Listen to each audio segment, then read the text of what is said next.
kind of stay in your lane. Be very happy you're sitting on oil, but you're not someone special. You haven't done anything. You haven't contributed to the advancement of humanity. I know she's gone. It's too bad. Fine, she heard what she needed to hear, and she understood. Well, I'll just say, like, as much as I come in here passionate, like, I don't speak like that, and I've got to say, like, I've got a lot of respect and appreciation for all of you that actually get subject to that sort of bullshit on a regular basis. Like, I hear people come into these rooms and try to think like they know what the fuck's going on. They don't know what the fuck's going on. A lot of what they share is their own neurotic, like, their own neurotic fucking shit that's inside of them while they're having an opinion about a conflict that's happening in the world. And that's what we just heard, was a person's own neurotic shit come out in their opinion about a conflict that's happening in the globe. And so I just had to take that time to say, whoever was speaking before had no idea what the heck they're talking about anyways. And I can't believe how often you all have to listen to people that know fucking nothing about the conflict, fucking nothing about the cultures, and all that you have to hear is their own neurotic fucking bullshit come out of their phone. That's 99.9% of people. I'm just curious who you're reframing that. Was that towards YOLO? No, YOLO. Oh, got it. No, absolutely not. Yehuda, by the way, it's actually an honor to be able to speak with you. I listened to you quite a bit since the conflict ever started, and even I was paying attention to Ukraine as well, and you were quite prominent in those rooms. I enjoy listening to you speak. I just want you to know. I appreciate it. No, I'm new to Clubhouse, and I'm happy to be here. Rafi, you're a great moderator. Glow, Daniel, Brett, some really nice people here. I like it better than Twitter. Twitter has turned into like a real cesspool. Clubhouse turns into a cesspool. People move to Twitter, so Clubhouse was once successful. Everybody moved to Twitter. Now I'm noticing a lot. But I noticed Twitter back to Club. Yeah, and I wasn't on Club. I made an account a couple of years ago. One of the volunteers told me to, and we did a space, and then I never logged in again. But I mean, in Twitter, it's like now it's like I'm talking to people who are like, no, I'm pretty sure Jews drink the blood of babies, and it's like the level of stupidity is so high that you can't really. YouTube, you need to know that this is a social audio space. I'm a politician and a journalist. Statements like that, they're referring to other platforms. Nobody made that statement in an affirmative. So if I have to appeal this video, please watch and listen to the full context of the conversation. The actual person for who he is, attack them with points. Again, you're gonna act stupid, disrupt the stage, you're out. Simple as that. This is a fucking normal conversation for grown-ass people. You guys want to be retarded? Have retarded conversations. This is not part of it. Can we discuss Epstein? May we discuss? Point is making an appearance. Cappuccino has arrived. Hi, everybody. I was surprised because at first, for the first 30 minutes, I didn't know, believe it or not, didn't know what side you were on because you were so cool with everybody. And I thought that actually says a lot about you and your ability to moderate. So I normally have, because of the years, I got online in 2022, and I kind of lost my patience for people that were ridiculous, you know? No, but all the rules became echo chambers on Clubhouse, and it became fucking fair enough. To listen to. Fair enough. No, but I mean, like, I was trying to be nice because I thought Buttercup was your friend or something. Move on, you boringness. No, I modder up for a reason why I want the other side to feel safe to come in, so they. Well, and I noticed that. I noticed that after, but the point is, every time I made a point, I was told that my point was too old. Okay, so you want to talk about a conflict that isn't 5 days old, right? It's 100 years old, you know, and that the person didn't want to do it. But the fact that you let her speak, I thought I wouldn't have let her spoke that long. But I think you're a better man than I am, right? But I think it's instructive for the audience. I think if the audience is listening, that's really good because she kind of hangs herself. Right? Yeah, listen, I let her land her plane at the end of the day too. No, it's totally cool, But what I was saying about the situation of Jews of the Arab world, like I grew up with a family member who's married into a Lebanese family in New York. Okay, Lebanese Jews, and the great uncle of mine. I mean, he was much older than his wife, and he was quite old. And I remember at Pesach, he would always talk about experiences and how his dad was kidnapped during the civil war in Lebanon. religious Jewish guy, like a Mizrahi religious Jewish guy, not like a black hat guy. But he was, he bought his own synagogue, like he endowed a synagogue in his own name. Very classy guy, and every Pesach, he would listen. Chol Hamoed Pesach, he would listen to Lebanese music from the 60s, and he would almost not cry, but pine. He would be very reminiscent of how beautiful Beirut was for Jews back then. And I always thought to myself, why do you even care, right? Like, why would you? But for him, that was his history, that was his past. And so when this individual came up and said Jews don't belong in the Arab world, it's like, are you sure? Because I think her attitude doesn't belong in the Arab world, right? Jews are an integral part. Well, like the Britney Spears of Egypt in the 30s and 40s was a Jewish woman.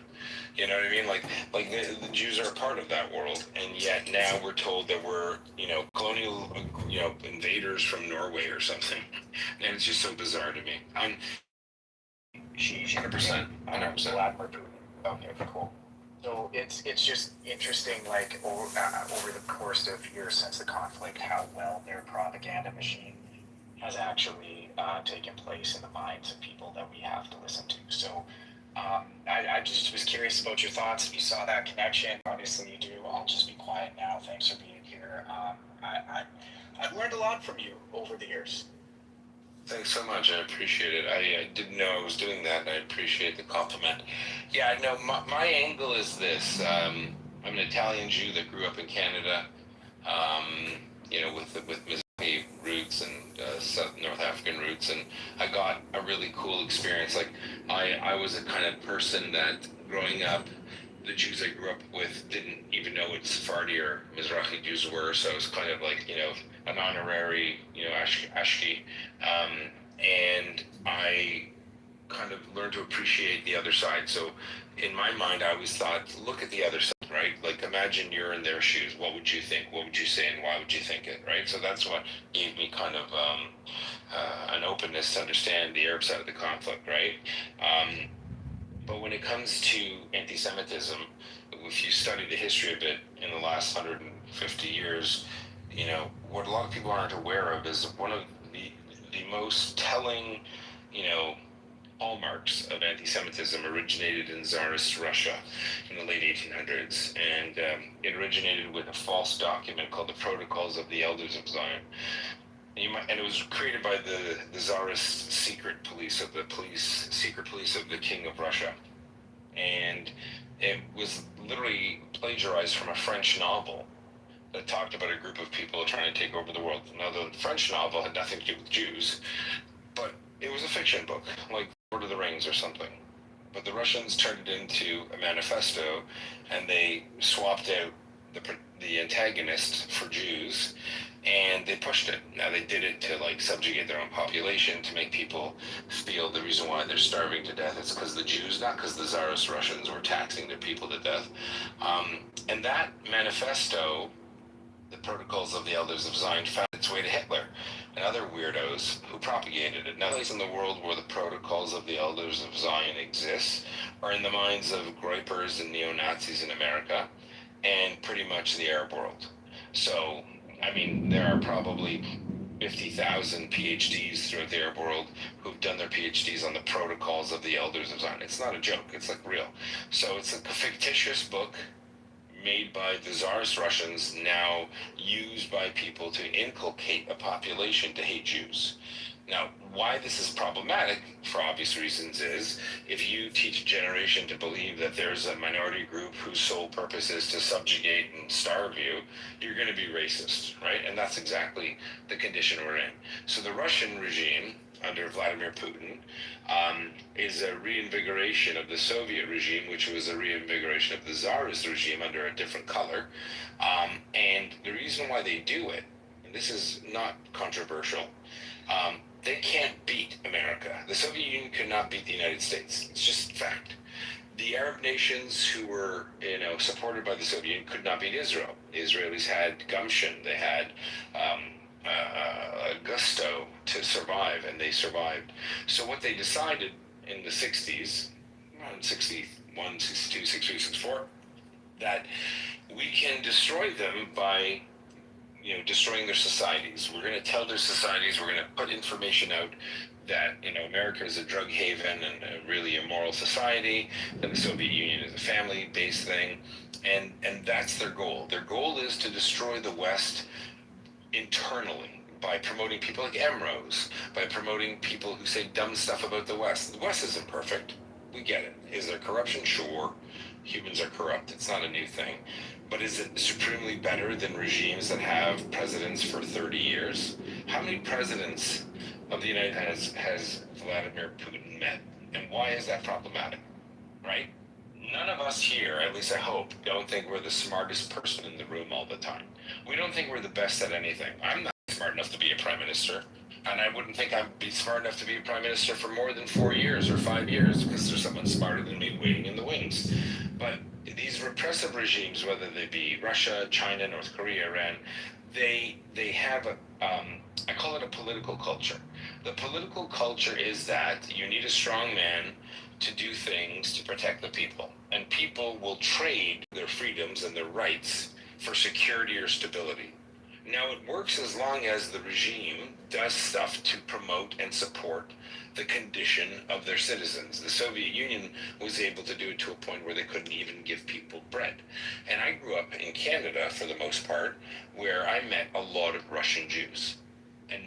And there was a grand total of 0 Russian Jews who said, "Oh my God, I can't wait to go back to Moscow or St. Petersburg one day. Life was so grand." They might appreciate Tchaikovsky, Nutcracker, fucking ballets and art, but there's no way that they wanted to go back there because it was palpably a shithole compared to the West, right? And this is something that the champagne socialists don't understand. They think, oh my God, it's equality, down with the bourgeoisie and blah, blah, blah. None of it's true. And so I once, and I'll land with this, I once had an occasion to speak with a friend of mine who's a girl, and I met her, and I thought she was pretty, and then we had a big argument on the first date, and I said to her, well, socialism isn't bad. What I mean by socialism, I meant like social medicine, insurance, stuff like that. But being a Russian Jewess, she was like, no, it's horrible. My family has suffered immeasurably by communism. And I learned to appreciate the fact that the root of all anti-Semitism in the modern world, for whatever reason, has come from Russia. It's come from Moscow. And they've pushed it through everywhere. And I'll add one thing. Sergei Lavrov, the Armenian-descended foreign minister of the Russian Federation, said on an Italian TV show in June of 2022, he was asked by the host, why do you keep saying that Ukraine is a Nazi state? It has a Jewish president. It has a Jewish defense minister. And Sergei Lavrov, who should know better, who does know better, said, without skipping a beat, he said, everyone knows the biggest anti-Semites are Jews. Hitler was Jewish himself. And this is when I said to myself, and the reason why, to the individual who just spoke to me, dude, you said, you heard me go off on it. I said to myself, you know what? I said, the Russia do something against Israel. Give it time. They will not be able to win in Ukraine because they're junk. And they're going to export their warfare and terror to the Middle East. My initial thought was they would actually pull the reins off of the terror groups in Syria to attack Israel. I didn't know that they would embolden Hamas to commit the largest genocide of the Jews since World War II, and they did. And there's a man in Israel, Likud senior party member, named Amit Weitman, and he said in an interview with Russia Today, I think in 2023, and he was admonished for it by the Likud, he said, don't worry, we know you did it. We know you did, and we will make sure Ukraine wins. And we will let you know we are coming for you. And he's a French Jew. And I think it was one of the most proud moments I've ever had, hearing an Israeli official literally call out Russian propaganda and say, we know Hamas did what they did because you gave the green light. You wanted to detract attention away to your stupid garbage war in Ukraine. And you exported this to Iran and Hamas because you wanted to change the world's focus. So yes, I do believe that there is an axis of evil, just like Ronald Reagan said. There's an axis of evil. It originates in Moscow. And they are doing their best to use Jews as a weapon to try to dominate the world, but they can't because their culture, political culture, sucks. They're not sophisticated as they say, And I've spoken too long. Thanks. That was great. Wow. By the way, George W. met with Putin 28 times during his presidency. And he was tricked every time. Yeah. Thought that, But he talked about how Putin You were would across try to have a sides. bigger dog than his dog, and just he played a lot of games with him, but he definitely met him 28 times. He makes a point when he does speeches now to talk about it. But it's so great what you just said. I mean, and you think about the Bolsheviks and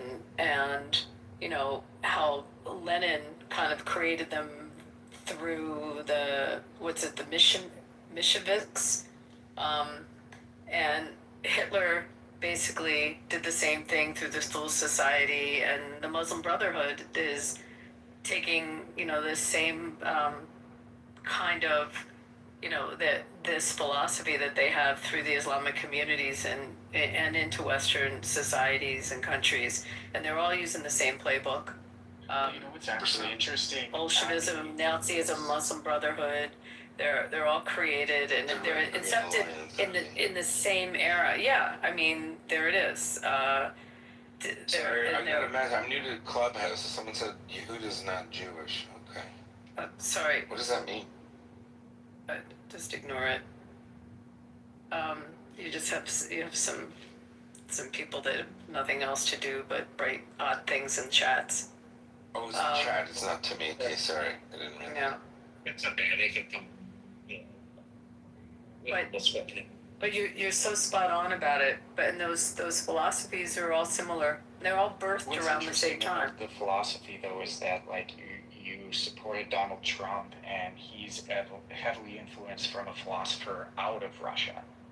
Actually, Alexander Dugin has probably manipulated Donald Trump quite a bit, and a lot of MAGA folks, if you actually look into his philosophy. So, How do you know Trump is? Alexander Dugin wanted Donald Trump to win. Has Trump quoted him? Has Trump said that? No, he How do you hasn't. know? Like, Yeah. where's that come from? I didn't know that. In other words, Donald Trump has directly repeated things that Alexander Dugin has put forth. Has he mentioned his name? I don't Not think by so. name, not that obvious. So, dude, listen. Alexander Dugin is a horrible human being. I agree with you 100%. However, even with Putin, Alexander Dugin is like a Tucker Carlson to him. So, I get it. I think that a broken clock is right twice a day. I don't think that. I mean, listen. I'm more concerned about people around Trump like J.D. Vance and the people that don't like J.D. Vance himself. I think that's problematic, but I'm not sure. I agree with you. Alexander Dugin's super bad. A really weird. Like Alexander Dugin is like the bad guy in a movie. Like the things he says about the world. Like, Soviet Union needs a resurgence, and the West is decadent. He's a dinosaur, right? In terms of political philosophy, but I think he's a bit of a boogeyman. To be honest with you, he's not as important as some people think. That's my take on it. And also, like, his inner circle of his friends and who's influenced him. I mean, and who's in his Mar-a-Lago crowd and who was his crowd in New York. I mean, there's just different influences. There's people like George Klein in New York. And Whitcock, by the way, was his buddy, and I mean, some of these people have had influence on him. Who was his buddy? So was Howard Lutnick. Yeah, Howard Lutnick too, but George Klein is a Hold on. fabulous man. Can you enlighten me? Did you say Dugin and Whitcock are friends? No way. No, I said with Trump and Trump's circle and who he's surrounded himself with over the years and who's been in